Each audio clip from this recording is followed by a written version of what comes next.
Okay, welcome people. We're live. So back to the roots with Leroy Lita and Apple. How you doing? You doing, gents? Good. Yeah, I'm good, Good thank you, evening, bro. good evening. I'm all good. Good. Glad to hear it. Now, Leroy, I want to speak about why, because you're an interesting character, bro, isn't it? Retired, bro. 2 years ago. Retired? You still kicking ball?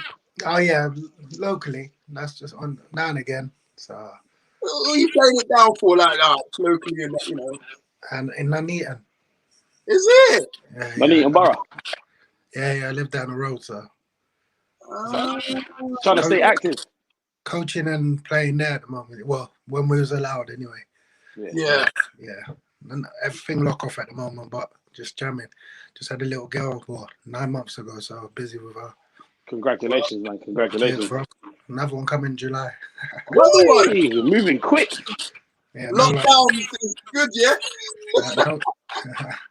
no, no long. Okay. Well, I wanted to take you through your career in it. Yeah. The ins and outs and stuff like that. So, talk to me when you first started in it. Because you weren't born in this country, were you? Nah, Congo. Congo. Yeah. Yeah. What was life over there? Do you remember it? Yeah, I was there till I was 5, so I remember quite a bit. But it was a madness there at the time. So my family all started coming. Well, we went to live in Belgium first, and then some of my family were in London, so we moved here. It was. I couldn't speak any English or anything, but I could speak French and Lingala, so it was a bit tough at the beginning, but I learned English quick, so smart guy, so I'm alright. Didn't start playing football until I was probably about 9 or 10. I used to hate it. Swear down. It had no time for it. I remember the early days, like when World Cup '94 was on. Everyone in the family playing the games, and I was like, yo, turn it over to the cartoons, man. Then I just went down. I started watching Ian Wright, and then I fell in love with it. So I wanted to do what he did. So that's how I really got in football. I saw Ian Wright play, even though I'm a Chelsea fan. Ian Wright was my hero, so that's the reason I play football. Was that because you could see a bit of yourself in him? Yeah. And I just like the joy he showed. Like, it's just raw, and it's just real. There was no messing about. You could actually, when he celebrated, you could feel it as well. So I don't know if you lot are Arsenal fans or, but growing up watching him, when he scored and you see the passion in his eyes, and I just wanted to. That's what I wanted to be like. He's still the same man now, isn't he? He's still exactly the same now when he speaks about his past career, even when he talks about England and he talks about all sorts of things. I remember him. Who was it he stuck it on? It was Chris Sutton. Do you remember when they were talking about left foot finishes? And Wright, he turns around and said to him, he said, "Bro, you can't see me." He wasn't playing either. He meant that. Yeah, he was deadly serious. And Chris Sutton had to be like, "Yeah, all right." He's like, "Yeah, I know." Yeah, Chris Sutton should have just shut up, man. He wasn't on Ian Wright's level, man. Exactly. Come on. Chris Sutton's there. Ian Wright is there, man. I was at Chelsea when he was there. Chris Sutton, he allow it. So talk to me about that. So the first club you started off with Chelsea, you got through to the academy, right? So how did that? No, I lived in Kent for a few years. Yeah. I started there, bro, at Margate. Okay. Yeah. I just went down the park and obviously started playing it, and my friends told me, "You're quite good. Take it serious." I was like, then I played more, enjoyed it, kept enjoying it, and started taking serious within about 2-3 years. I think Chelsea come watch me. Yeah, I scored 3 and set up another 3 or something like that. And from then I went for a trial. They liked me. Even though it was on that, I remember the first session was on that Astro. I hated it. I was like, they're gonna tell me to go home, man. I can't deal with the Astro. But I did well, and they ended up signing me. So I was there for a few years. I used to have like 2 days off school a week to go and train with the reserves and first team. So I'll be doing finishing with people like Zola and Hasselbank and them guys. You know, yeah, a good group to be fair. Only the foreign lads, they didn't speak to. But I remember Gus Poyet used to speak to me. He used to ask me what restaurant we can go eat. I was like 15. I was like, McDonald's or KFC, man. But now I get that he meant like what restaurant. I was like, I don't go to restaurants, man. I could just about get back from training, man. Let alone restaurants. So at 15, Gus Poyet is asking, yo, what have you to eat? You're like, yo, Lucky D's is down there. Yeah. You know what? And then a few years when I was playing in Greece, he was managing a Greek side, and I bumped into him at the airport. And to be fair, whenever he sees me, he always speaks to me. So he's a good guy. He's one of the ones that actually spoke to. So I remember Zola was good as well because I was quite small, I was short for. Well, back then they told me I was too small, but my strength was in the air. Zola used to show me like some like strength work to do in the gym and stuff like that. So I've always done that, and then built up my strength and just worked hard and got somewhere. Leroy, what was it like growing up in Chelsea Academy in that star-studded environment? You got guys like Vialli, Zola, I mean, Di Matteo, Desai, LeBouf, Didier Deschamps. What was that like as a young boy? And then, of course, you played with the infamous Leon Knight as well. What was that? What was that like? That era? What was that like for you? Can you describe what that's like as a young man growing up trying to navigate this? Didn't faze me. Independent stardom. It didn't faze me being around it because I was focused on what I want to do. I wasn't like, oh my God, look at so let me have your boots. I wasn't like that. I was coming into work, and by the only time they done my head in a bit is when I went back to school. Can you take this shirt to sign this? I'm like, yeah, no, I'm going there to try and to get somewhere. You know what I mean? So I know what you mean, but even back then I didn't even see it like that. I don't think the only person I've ever looked at like that is Ian Wright and Tupac. And Michael Jackson. That's the only people in the world I've looked at like. So it's a good question to be fair, but I never ever felt that way. I never looked up thinking I shouldn't be here. I just thought I'm here for a reason, innit? So there's must see something. So let me work hard and like I said, one day I always remember I was like 15 and I was training. We're doing finishing with Leon Knight, and I'll never forget that because that's when I knew I could do something because I was doing finishing. But everyone was talking about Knight being one of the best, and he was a great player. Don't get me wrong. And we was doing finishing, and he was scoring, I was scoring. I was just, every time he scored, I was keeping up with him. You know what I mean? I think we drew 10-10 in the end or something like that. And so that was my mindset. It wasn't about look who's around me, so and so. But yeah, it was good to watch them because you get to see the real professionals. I know a lot of kids don't. They watch clips online and shit like that now. It was nice to actually be there and watch what they do and take that in. Where am I? But there's no better place I'm going to learn than, there's World Cup winners there. People won Champions League. And I'm like, seeing what they do with their work. I got to do that because I was 15. I ain't got nowhere yet. So they showed me just a glimpse of what it takes. Yeah. Who was out of all of those players in that first team, when you touched that training pitch, who was the one that made you, in terms of ability now, who was the one that made you look and go, wow, he's special? Who was someone that really done that to you on the training pitch? I'll be real with you. Even though he had all them players there, Leon Knight, that's how good he was. He's just natural. You know what I mean? Obviously, the defenders are just defenders. And Jody Morris is another one I thought was a special player. But Leon Knight was the one I was like, he's on another level because he's smaller than me, but the things he can do is good in the air as well, strong. Technically, probably the best player there. Honestly, technically as good as anyone there. And you had like World Cup winners and all that. And I'm not just saying that because he used to give me a lift to the train stations, but he's actually, he probably the one I thought, wow, I could understand the hype, but he just never got that breakthrough. You know, politics in football don't help anybody sometimes.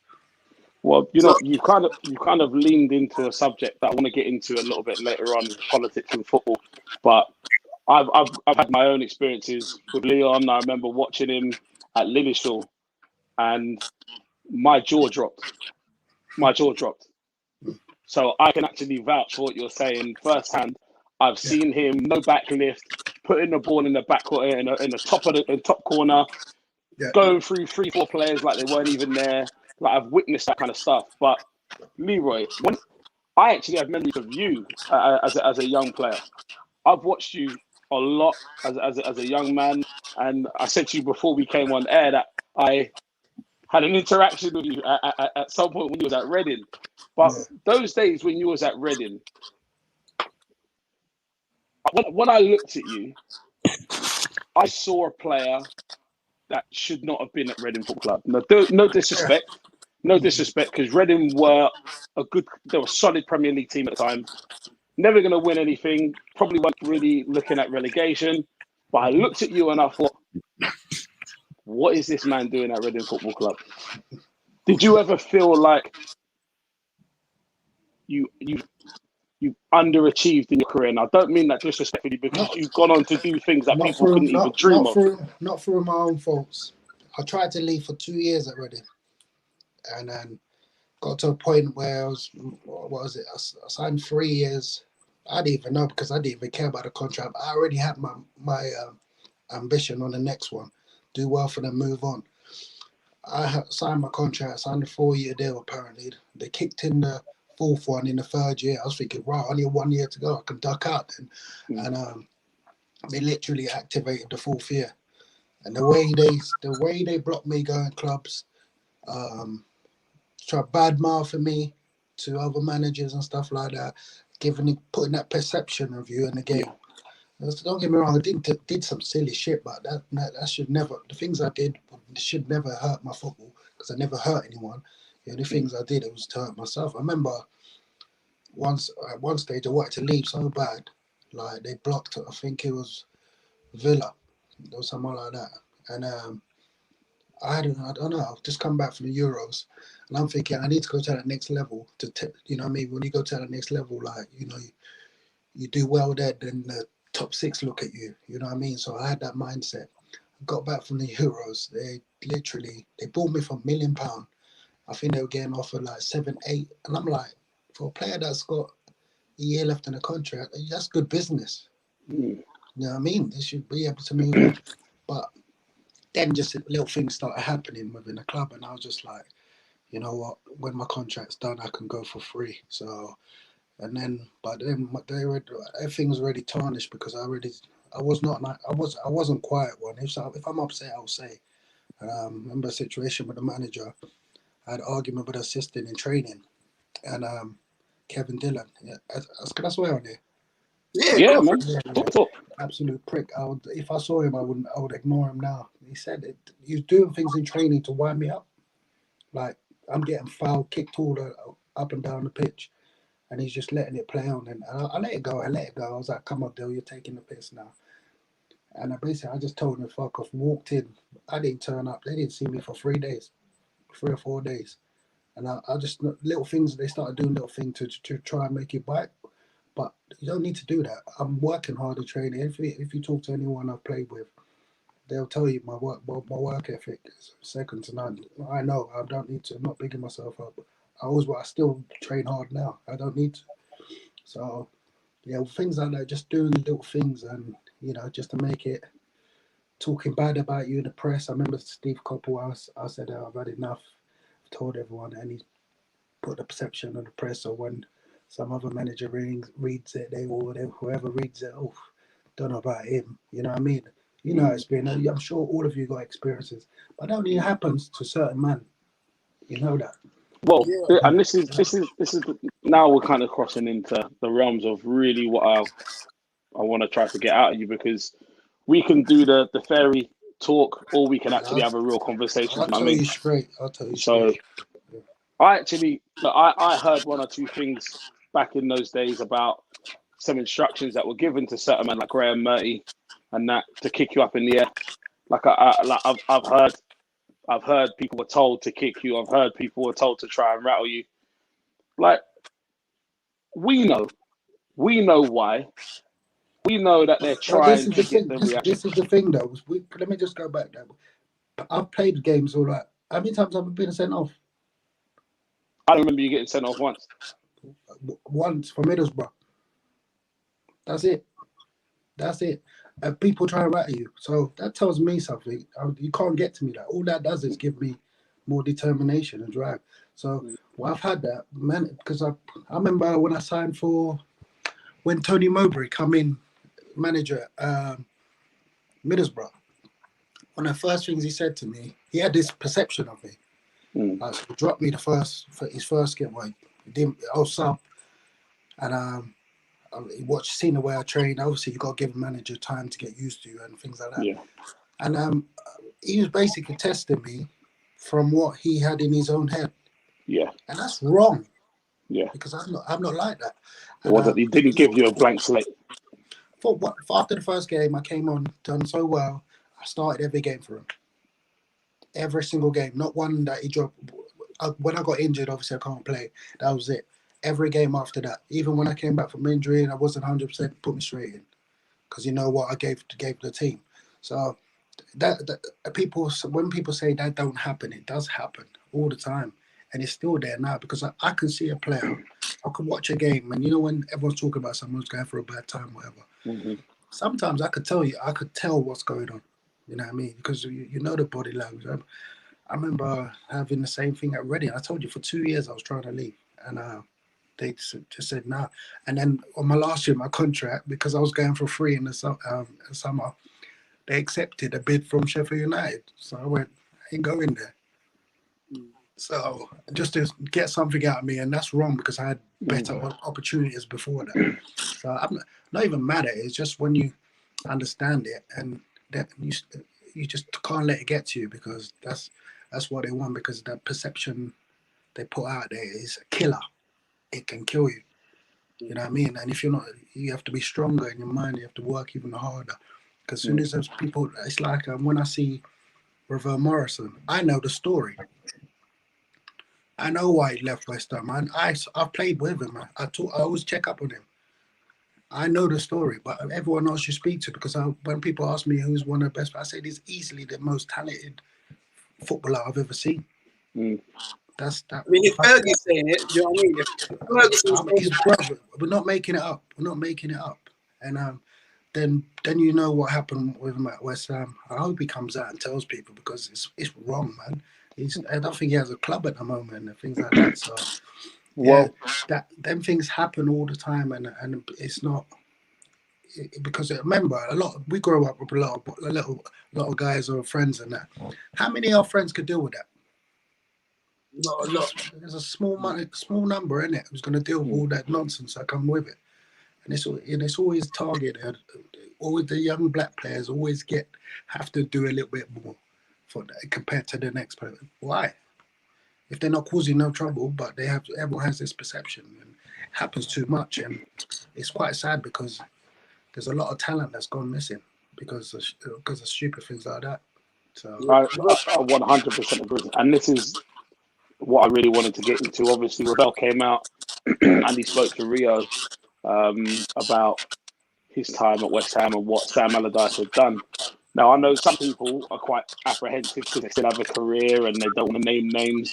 And I don't feel like you or any of the guys from that kind of era really care about man like that. So it's just like, I know some things that have gone on in other people's careers, but did you ever have moments in your career where a manager or a coach or a head of recruitment or a director ever tried to strong arm you into or coerce you into signing deals with this one or agents and these kind of things? And I only ask because I'm an academy coach, and I'm trying to prepare these young potential professionals for what is realistic.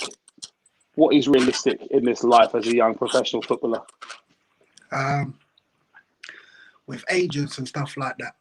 Right. I remember being 16, 17, breaking to the first team. I had can't remember his John Smiths and all that. John Smiths, is it?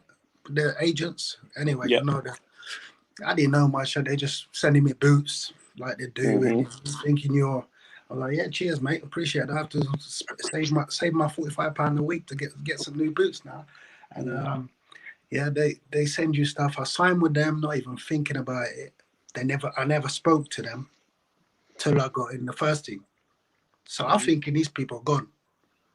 Yeah, but soon as Reading, because I started speaking to like my agent was with Jermaine Pennant and Jermaine Defoe and them guys that I look up to, and I mean coming.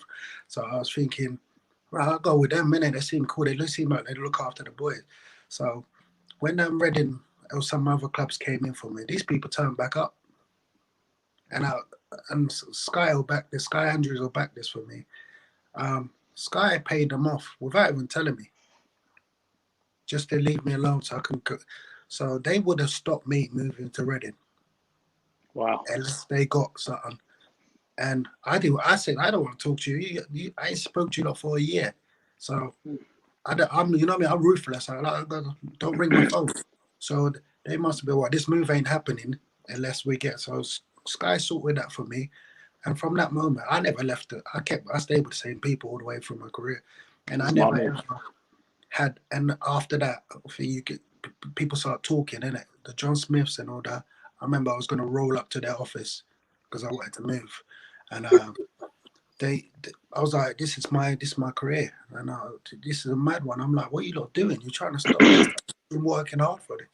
So I stuck with the same agent. I've never had a move where, if you want to go to this club, because I've always said, speak to my agent, don't speak to me. I don't have managers ringing my phone because I don't want to be their mate, because I know they're two-faced sometimes, you know what I mean? They tell you what you want to hear. I'd rather them tell my agent, who knows me, and he knows me how I am and how I'd be. So Steve Coppell and all them guys, like, I think he got me well because he worked with the likes of, seen Ian Wright come, he brought him in the game and things like that. So yeah, I could see how it could happen. Like, you know the Ravel one, right? Yeah, Mad. it's bad, isn't it? Mad. It's bad. It's like there's a racket. It's bad. It's bad because I think how many times that happens. I don't just happen once. That man's done it before. Look at he was in the papers for when he was England manager. Yeah, and he lost his job. It's not a lie, is it? So, and them things, that's not fair, man. And to be fair to him, he didn't crack, did he? But then what happens? Because Sam Allardyce is a big voice. If he tells a manager that you're this and that, you're not gonna. A lot of people listen to him. So that's what I'm saying. What perception people want to put of you is dangerous. Yeah, it's a scary world, man. But as I said, there's things like that in life. But I think football does it too much because you'll have players who play in certain teams. You see some players that they always follow the same manager. That's not out of luck or because they bring it. You know what's happening. So it'll take. And fans don't know that though, innit? So they just think, oh, he always takes him everywhere. Come on, we all know what's going on. So. So that's what happened with Harry then, yeah? Harry and his boys. Huh? Is that what happens with Harry Redknapp and his boys? Is that the reason why Nico Crouch goes everywhere and Crouch goes everywhere? And hey, you got to ask them if they want to tell you, they can. So I know what's going on. So them things happen too much, and I think that takes the beauty out of the game. Them nasty little things that I think it's one of the things. If you work hard and you get to a certain level of team, I think you should be given that opportunity and not just blocked because you ain't got this agent. Loads of players out there. I remember went to not just England. I played in Greece. I played in Thailand. In Thailand, you can't come unless you go through a certain agent. So, certain 2 or 3 agents. Mm-hmm. Other than that, because you go through them. The people brought me over. One guy from Turkey or something rang me, and I went over to China. I had a look there. I was like, I'm not staying here. I can't live here and all that. And on the way back, he passed my number on, and they said they got a team for me, but because I was really close, I went and signed. But they done a deal with an agent. They never heard from the people again. So, you know what I mean? It's a nasty business. It's a nasty business, but them things happen all over the world. And I've seen the corruption aside when I've seen the playing in Greece is the maddest place on earth to play football. I think what goes on there, I wouldn't advise any young player to go there. Like, it's nuts. It's not football, man. It's not football. I left after 6 months, halfway through the season. There's too much cheating going on. The president coming in the change room before the game and telling the boys, nobody get yellow card, take it easy on the tackles because we got so much bet on this game, blah, blah, blah. Wow. And then we played, I remember the game, we played the Olympic, this one I had enough, it was the last of it. What club was that? I was at Hanya in Crete. And we played the Olympiacos away, and the goal, we lost 6-0, something like that. The goals we conceded, you could just see the boys being paid and just tossing it off. And after that game, I didn't even travel back with the team. I literally finished, had a shower in the change room, went back to Hanya, packed my bags, and left a week later, something like that. So, yeah. Cut. Yeah, they're cheating, bro. They're like, you got players kicking the ball out for a corner when it's going out for a goal kick and things like that. So it was just nonsense, and I just had that's enough. I didn't graft as a young kid and as a young teenager for these idiots to get a bit more change in their pocket to throw games away. So I was like, no thanks, and I left. So Wow. Well, what really gets me with what Sam Allardyce done with Ravel is that he saw a kid that was clearly unstable and struggling to find himself in life outside of football. He then assumed that would translate to him being a dickhead in life. And he thought that he could put pressure on a guy that probably had more street smarts than he could ever imagine. And obviously, Ravel is not a dickhead and didn't allow Sam to put that pressure. How many people, and I'm not just talking about Sam Allardyce, how many people do you think have gone through that in the professional game, and people have never known any different? What it tells me is that there are, and I hate to use this word because it sounds a little bit Hollywood and dramatic, but it sounds to me like there's gangsters that kind of run football as opposed to football running football. They're not gangsters. They're just people who got the power to make it difficult for you, innit? And with Ravel, he's a good kid. He's a brilliant guy, man. As I said, I played with him at Birmingham, and I spent a bit of time with him. He's a good kid. You know, he's had a tough upbringing like everyone, but he's not horrible. He's not rude. He's pure in his heart. You know what I mean? He makes mistakes like all young people do. Wherever we all do. But I think that was good of him just to stick up for him and say, "No, I'm not doing that because I've got an agent. I'm going to use mine." And look what happens. His career's gone like that. He had to go everywhere. He's had to go everywhere just to play some football. And I'm telling you, this guy is one. If he'd have stayed at West Ham, he would have been in the England squad by far. It's better than most of them. You know what I mean? So he's that talented, and they just didn't. Obviously people try and ruin his career for him, and I don't think he done anything he didn't do anything wrong. Yeah, all right, he's late a couple of times. Loads of people are late. The greatest players are late sometimes, but that was when he's a bit younger. So that's trying to bully someone like that, and then he's sticking up for himself, and then it costed him his career at a club. That is nonsense. Do you know how bad, that evil that is, man? So that's what I'm saying with the power. The people like that have the power to do that. And what do you do about that? Man got sacked for being an England manager for what he's doing. How many years do you think he's been doing that? Well, this is the worrying. Like, the worrying thing is that someone like that actually rose to become the England manager. So what does it tell you about the institution? There you go. Exactly. Someone who's had just promotions, not won a League Cup or FA Cup or the Premier League or anything, goes straight into the Madness. industry. Absolute Crazy. madness So, when you think of it. so, and then it's well, fair play if that's the way you want to do it. But I don't feel I don't want to go down that route. Man has to start coaching at non-league clubs and stuff like that. So, you know, but I don't mind because hard work, no problem. You get there. So. I want to go back a little bit because you started this Chelsea story and then we kind of led into the Ravel Morrison. Yeah. Why do you think it kind of didn't work out for like Chelsea and then obviously you ended up at Bristol? Is that right? That was your first position, right? Well, I got released when I was 16. They told me I was top scorer that year. Training with the first, having 2 days off school a week to go train with the first team of reserves. Doing all that. And I got released because Ted Dale, I remember him pulling me on the Thursday night at training. Yeah, Leroy, we're not taking you on. Yeah, you're just a bit too small, mate. I was like, huh? But one of my strengths is in the air. So I cried, and I was like, my dream was to play for Chelsea, innit? Cried and all that. I was like, I went back when I went home, and I was like, you told me I was too small. Everybody tells me about my strength in the air, and like it was never a problem. It was quick, strong, good in the air. For them to, it's just a bit late. I don't know what the truth is. Well, I seen him like after I broke into the Premiership and all that.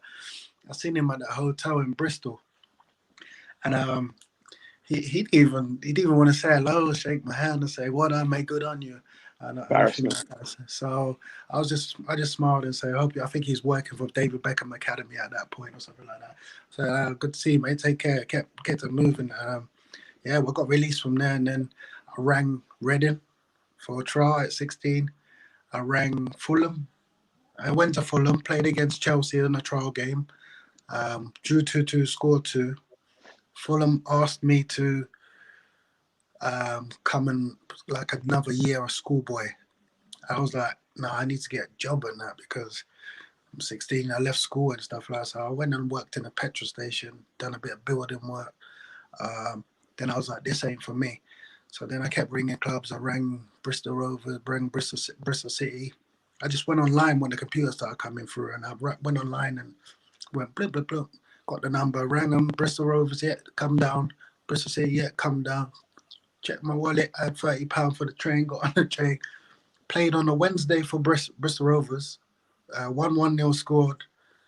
Next day was for Bristol City. They put me on the bench because I played the day before. Come on at half time. It was 0-0. We won 5-0. I scored all 5. Jeez. Yeah. So, and the chairman, remember Clayton Fortune? Yeah. He was my biggest voice because he was like, no, he's on the side. All the older youth team players are there. Chairman was there. Manager and assistant manager. They all seen it, and from then they said, yeah, we'll take you. And that's, I rang Reading as well. I rang Reading, and they said they're sorted. And within 3 years, 2 years, 3 years, they're paying £1 million for me. So I mean, just got my head down, and they could have me for free if they just said come down for a trial. Because I was hungry and I wasn't gonna give up. So yeah, man, that's how it went for me. I was just like, when Gin and them said no, they played me right wing or something like that. I said I'm a striker. Yeah, but we got other trialists.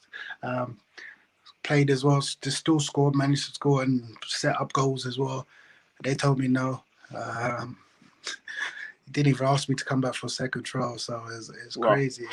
Just getting told no here, there, and you're like flipping. Oh, this might it puts a little doubt on your head, but then you like go home.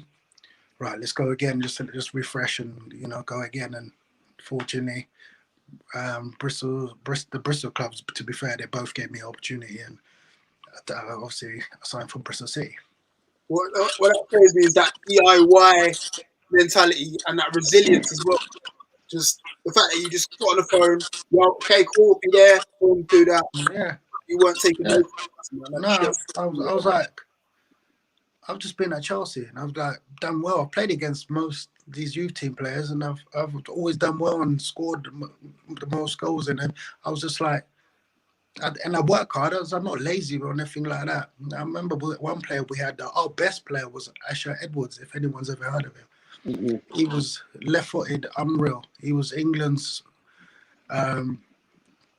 answer to Ryan Giggs, man, but he just didn't have to work effort. And I was thinking, and he's been pushed so much, he didn't get taken on because some games he turned up, some games he didn't. Depends how he felt. Yeah, so I just thought, you know what, I work hard all the time, and I'm getting results in the pitch. I can't let them tell me no, because I've worked too hard for this. I've had dreams. I've had dreams of scoring at Old Trafford. I've visioned it. You know what I mean? That's no one's taken it away from me. Like, it's been in my head since I was 10, 11 years old, and I just didn't give up. And I think people saw that, and then thankfully Bristol City gave me the opportunity. Within a year, I played in the youth team for a year. I didn't play before. I even played I didn't even play reserves or under 19s. I went from under 17s football straight into the first team, all because I came back pre-season. We all trained together. I won every single test. I'm not just talking about football stuff. Won every single test. Like all the long distance running. I'm right there in front. Everything like that. And then didn't even get called to train with the first team. I think the assistant manager watched me in a youth team pre-season game. I can't remember how many I scored. It was a joke.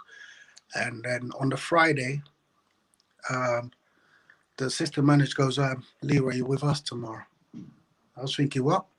What am I doing? Carrying the water or something? Like, they went, no, you're with us. So I got there and we played Hereford in the pre-season. We had a good crowd there, and I'm on the bench. I'm like, rah, I'm actually got a kit. I'm not just carrying, I got a kit on, man. Now I can't remember when I was 17 or something like that.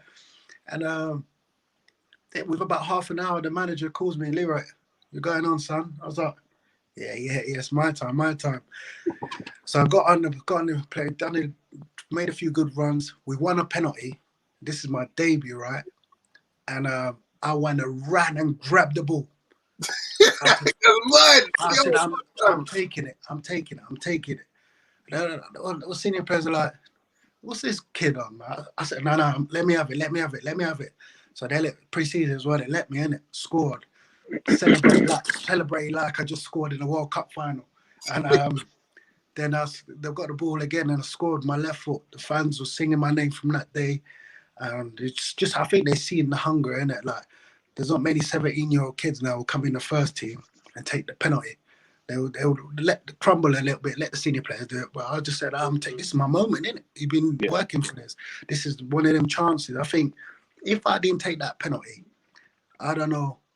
I do know, but just little things like that makes a difference. It gives you confidence, and the fact that the fans loved the way I played, and they loved the hunger, they loved the work rate and everything like that. So that's how I broke in the Bristol City first team. I didn't even play 19s or resis or nothing. Then the next week, the season started. Walk in the change room, I was thinking, he might just go with the senior boys. And walk in the change room, I see number 33 Lita. I was like, yo, these dreams are coming true, man. Yeah, I know it was only League One, but that was like my World Cup final, bro. Nah, listen, man, that's big. That's big. Yeah. Don't downplay your success, man. Don't downplay that. That's a big deal, man. Leroy, it's a very, very big deal. Yeah, that moment when I seen that, and I was on the bench, came on. The manager was good, to be fair. He's giving me bit by bit. Danny Wilson was good like that, bit by bit here and there. And he put me on with about, I don't know, no more than 5 minutes ago against Blackpool at Ashton Gate. And all the fans just started singing my name. I hadn't even touched the ball. So they've all just liked what I did in pre-season. Just seeing a young boy grafting his ass off. And then from the fans were brilliant to me from day one. And I was like, I want more of this. This is what I dream of. I can't wait to score and hear that noise and things like that. And then a couple of weeks later, I scored my first league goal. Last minute winner against Port Vale. It was mad. So I think them little things that make a difference. And I'm not being funny, but I don't see enough of that now, man. You know what I mean? not saying the way I did is perfect. Some players might be just naturally unreal, but I think it's nice to see when I see a player actually enjoying. Like when I watch football now, some players score, they don't celebrate. It upsets me a little bit. I'm like, come on, man, didn't you dream as a kid to do that? But as I say, everyone's different. So yeah, that's the thing for me.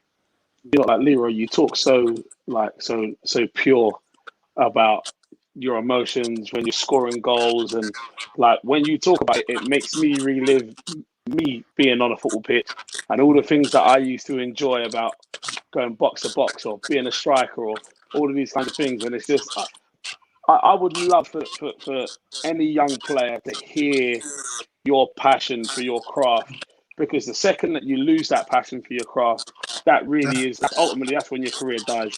You know what I mean? That's it. Look, Leroy, you're so confident. You're so confident, and I'll be honest, you should be confident. I've watched you train, mate. I watched you at Reading, and I thought this guy's bionic. He doesn't have veins. This guy's got wires. I think this guy's ridiculous.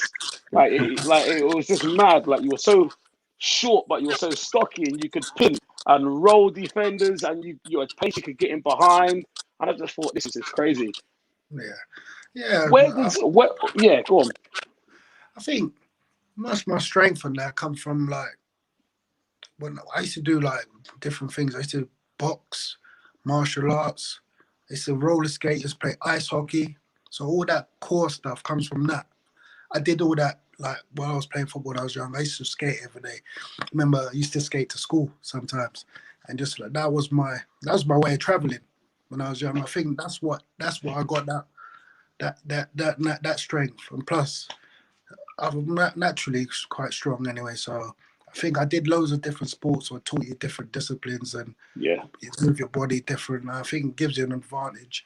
So yeah, just them little things, and a bit of it is natural, but doing other things did help, especially the skating. The skating is key because you're literally it's hard work, man. And I used to love it. I used to do it every day. I used to play roller hockey and ice hockey, and yeah. So I think that's where that came from. All them kind of sports.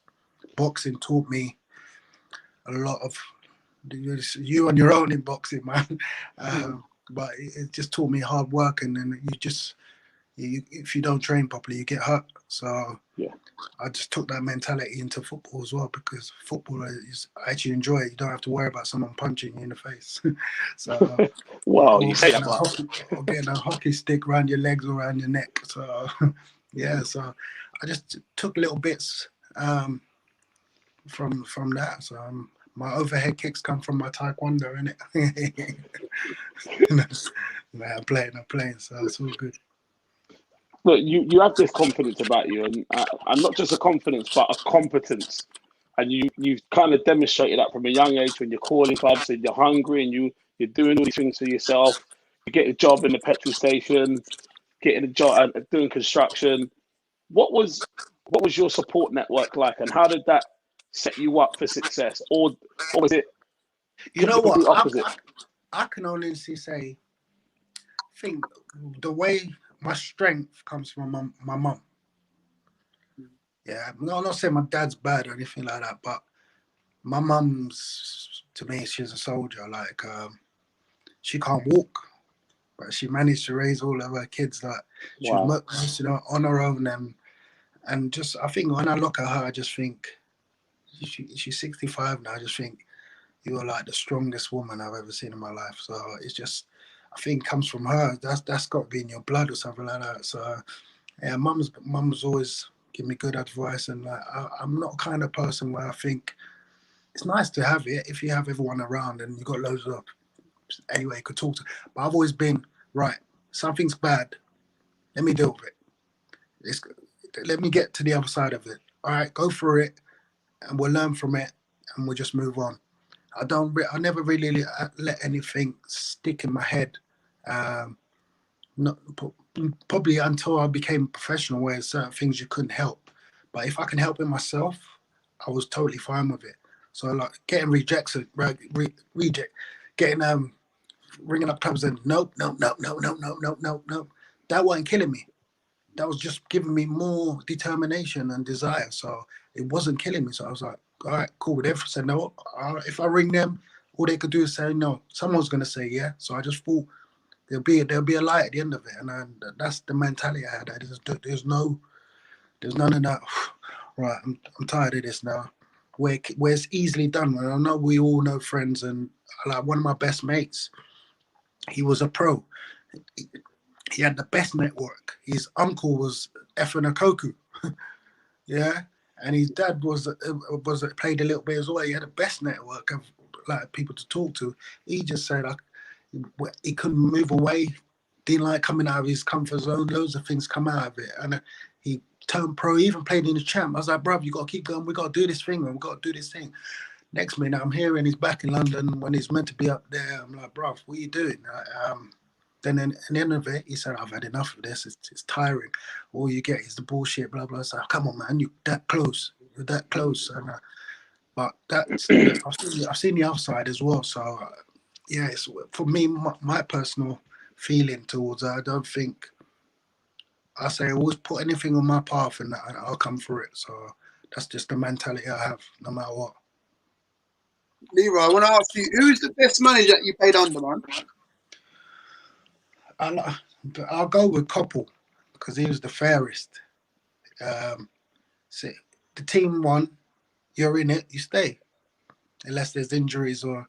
Steve Koppel was the best like that. But I did enjoy playing for Tony Mowbray. I like the way he played football. I like the way he wants his strikers to, to concentrate on their game instead of chasing left backs all the way back to your own box and right backs back to your own box. Not that you couldn't, but some managers just like, if he goes, you have to come down and try and get in that position and finish with quality and stuff like that.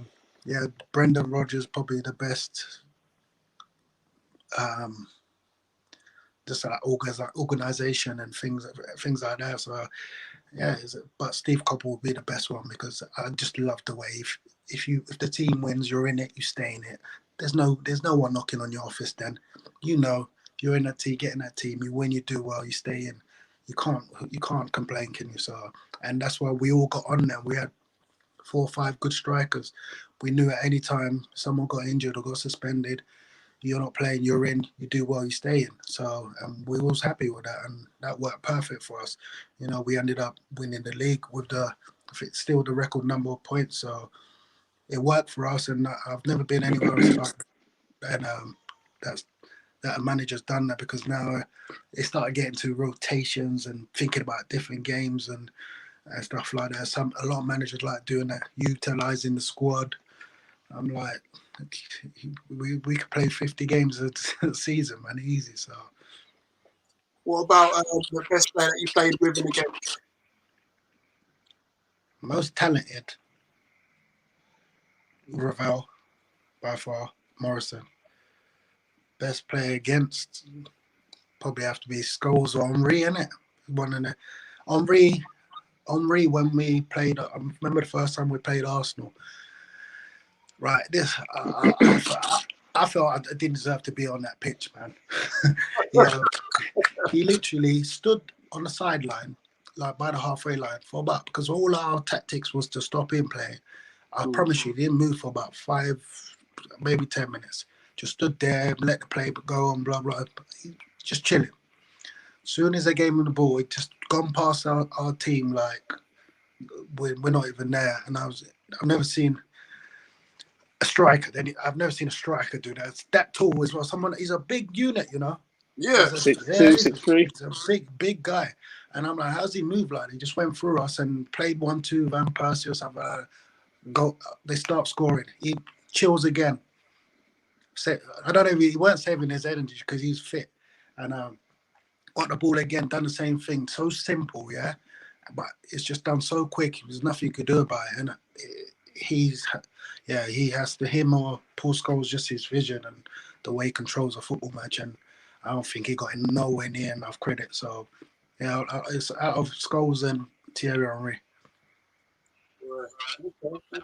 So, non-league life, how are you finding it now? And Barry, yeah? It's fun. No VAR, no nonsense, just football. Yeah, just fun. You know what I mean? Enjoy the games, good people. Just trying to, football, how you grow up. I'm still fit, so I still enjoy it. Yeah, it's different. I'm coaching as well, so I'm enjoying that. And getting to know the hardest part is dealing with the youngsters now's mentality. I struggled a bit. I was like, how you lot so like timid? Yeah, he's so timid. But I get it. Some people raised different. They have different minds, so you have to work. You have to try and understand that as well. I mean, I've got a lot better at it. I think that the lads are coached now. They're getting used to me now. They know I mean it in a good way. So I get people, I get pros to come and talk to them as well. I get them on like meetings and that, just so they can hear that all these people that have been there, done it, they've worked hard. So just instead of hearing from my voice all the time, every day, a bit boring, it's good for them to hear it from other players and some players from teams that they support. So they might listen even a bit more. So, you know what I mean? Instead of coming from the same person all the time. So, yeah, I'm enjoying that, man. I'm enjoying that. Listen, Leroy, I've got a proposition for you, yeah? How about we create the greatest amateur football strike partnership? I challenge you and Leon to come and play for Takers FC. Leon and he coming out of retirement. Leon will play, man. Ring Leon and tell him. Leon's putting a bit of timber, man. He's got 4 girls to look after. If he just has to keep the ball up, yeah, he'd be all right. But I don't think he's moving too far. This is corn, you know. You know Leon's. You know his ego is fragile. You can't say them things there. He's gonna come up. Watch him start tweeting. I know him, man. I can say what I want to. He's cool. He's gonna start tweeting. You know you're gonna get Leon tweeting.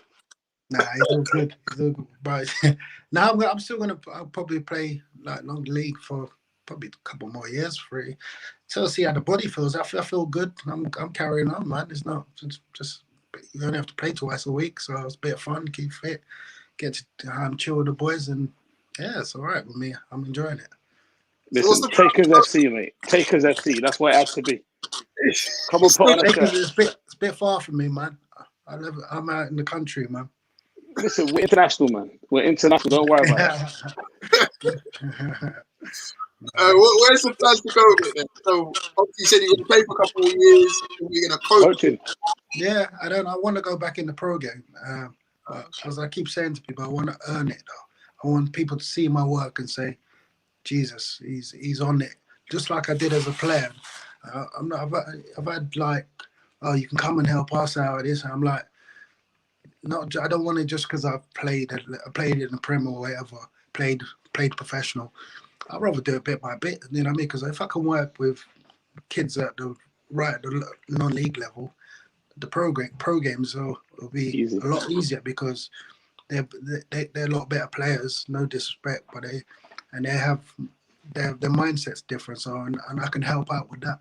So I'll just do it bit by bit, earn my way up, and then take it from there. I don't have no problem with that at all. Where are you at the moment in your coaching badges and that kind of stuff? Whereabouts are you at the moment? We're just waiting for the PFA so we can get our A license. So, well, when lockdown's done, innit?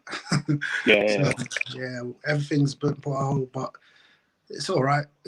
Still get to study and stuff like that. Like when I've been bored, I've been just like learning different languages, and that when the missus and the baby's gone to sleep, I just learn different languages and stuff like that. So because I don't sleep too long, man. Sleep's a cousin of death. I was going to say, going back to why would you take that? Because what? You know, when people say give you handouts to come to this club, come to that club and stuff, why would you take it? Because like Gerald and Lampard, all them man would do that. So why can't you do that? I ain't doing that. I want to earn it. I want people to see my work and go, boom. He's on his stuff and he's getting results and he's helping these people like get better and producing good results. And I just want to see it like that. And if I don't, then I will go down that route now. So, but as I said, bit by bit, even if I had to manage at non-league level and all that, I have no problem with that. No problem. So that's my focus now, I don't want it any other way. I know how to work hard. I know how to get results, no matter what I do. So, absolutely Full coming respect for to you. Sorry? absolutely coming for your job. No chance. No chance. No chance. where is he? Where is he? No chance. MK Dons. MK Dons. You see my boy, cameras there, isn't it? Which one? You were the academy. Yeah. Where do you live? In London? Yeah. Or do you commute? It's not Yeah, far. just drive up. Nah, it's like 45 minutes. Well, you were the 23s or? No, we haven't got to the trees at the minute. So I'm with the YD phase. I'm a lead coach for, well, I guess all across the YD. How you enjoy? How you getting on? Yeah, you know what? Listen, it's a good club. It's typical. It's just like normal politics. You know how it goes. But listen, it's one of those things. It's one of those things, isn't it? You go to work, you take it for what it is, and I always be me, and I think that's the reason why people at the club like me is because I'm unapologetically myself at all times. There's no one better than yourself, bro. Listen, the way I walk into that place, I tell myself and I prove it. I'm the best coach at that club, and I prove it every time I go do a session. Every time I interact with a player, every time I interact with a parent, I know that I'm doing the best possible job anyone could possibly do at that club. And it shows in the responses and the love that I get from players and from other coaches and members of staff. So it's a good thing, man. It's a good thing. But coaching isn't for everyone. Do you know what I mean? Some do guys enjoy it. I love it. I love it. Yeah. Do you get that same feeling of like, Yeah. you know what, when you help someone? Yeah. Forget the football element, but when you've helped someone overcome something, and it's you done it, you get that same it's a good feeling. Oh man, yeah. Let me do that again. Let me do that again. And it snowballs. Yeah, definitely. I like at the beginning I was a bit too militant, and I was like, boy, some players don't need to be spoken to, like be shouted at, and so you can do it different ways with different players. And at the beginning, I was just like, you have to learn that side of it. And it was all communication is key. Them still get a message across, but you can do it in different ways, can't you? So and the best thing, I just think you got to learn the person, innit? Now, always just learn the person, and then see what makes them tick and what you can get, if you can get through to them or not. Some people you can't, but you can try, and you know what I mean. So. Well, I think in that respect, it's about relatability. I've said this many times, and I know Clinton has had me on here before, and we spoke really brutally and really honestly. And I probably, a few people at the club raised eyebrows at me and thought, "Really, you said that?" And I thought, "Yeah, I don't give a shit about you." But it's just like, it's about relatability. How can a middle-aged white man try to relate to a 16-year-old black boy from Leytonstone? He can't. They don't try. Thank you. They don't try. Instead, they say he's got bad attitude. You do it this way. You do it this way, or you're out. Yep. That's what you get a lot of. So. Yep. But then they preach about development, and it just doesn't make sense. Oh, when you listen to some of them talk, you're like, yeah, brilliant, great speech. That you probably get the job for the interview, but that's not how it works. You know what I mean? Nah, man, you keep doing your thing, man. Just keep going, bro. Hopefully, we'll see you across the touchline one day, bro. Listen, maybe we'll share the maybe we'll share the dugout. You never know. There you go. I got an assistant already. No, I've got an assistant. Yeah, you see what you did? Listen, you see what you did? Hey, I'm here for it. Just send me your CV and we'll talk. That's all good. It's all good. Let me get one first, yeah. Lastly, I just want to ask you: is there anything over your course of your career that you'd kind of pass on to a younger you or the next generation?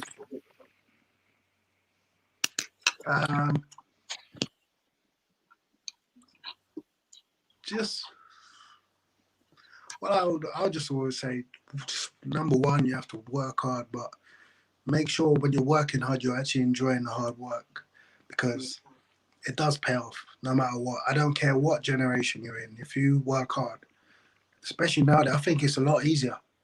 Players can come through a lot easier if you like just work, because a lot of players are similar now.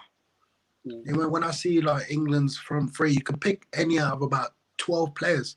It wouldn't make any difference to me anyway. I think just have that, take that drive and take that little boy mindset. You know, when you play Wembley with your mates down the park and all that, Wembley locker, take that with you all the way if you can.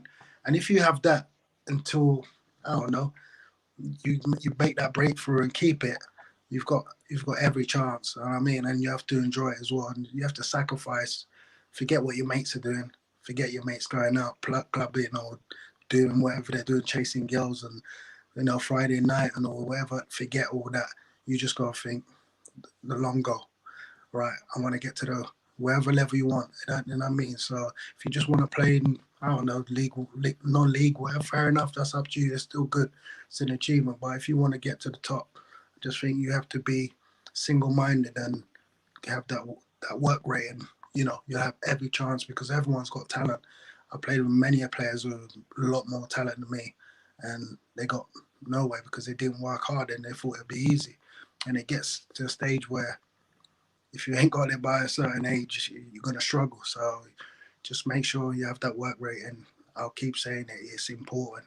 Determination, desire, and work rate. And you'll be fine. You'll get somewhere. Well, I think that's one of the most underrated things, isn't it? I think people don't understand that work rate and the ability to work hard, the mental ability as well as the physical ability to work hard is actually a talent in itself. Yeah. That is a skill. That'll help you in life.